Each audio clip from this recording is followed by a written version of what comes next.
for a few years. So Worley's a fourth-year guy. He's been through a lot of things. He knows the culture.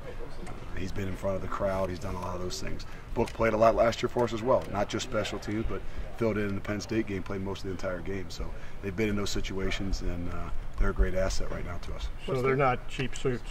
They're not some of those guys we're talking about the 44 guys that are freshmen that have either redshirted or have never played a down. So that's one of those things that really, you can lay your head on a pillow at night knowing, hey, those guys are legitimate guys. They live, sleep, and breathe our culture.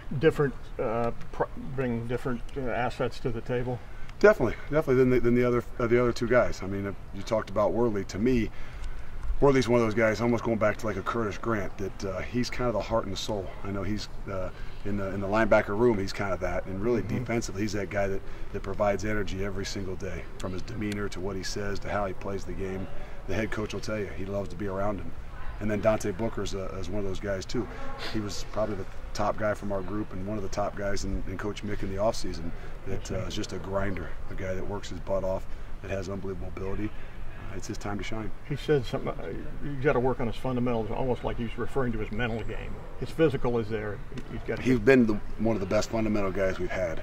And now all of a sudden you get thrown in some of those situations where it's your time to lead and be that guy, and sometimes that's what goes the other direction. But in general, he's just one of those guys, just continue to build his confidence in what he does. And he's one of those guys you really want to let fly. When you have a guy like Raekwon coming back, you lost a good one last year to the NFL. And then you got a guy like Raekwon here. What does that mean for being the leader of the defense? Well, we lost a great one. A great one. And we got a great one coming back. And to be honest with you, Raekwon was really one of the leaders of the defense last year. That middle backer guy, he's got to have those attributes.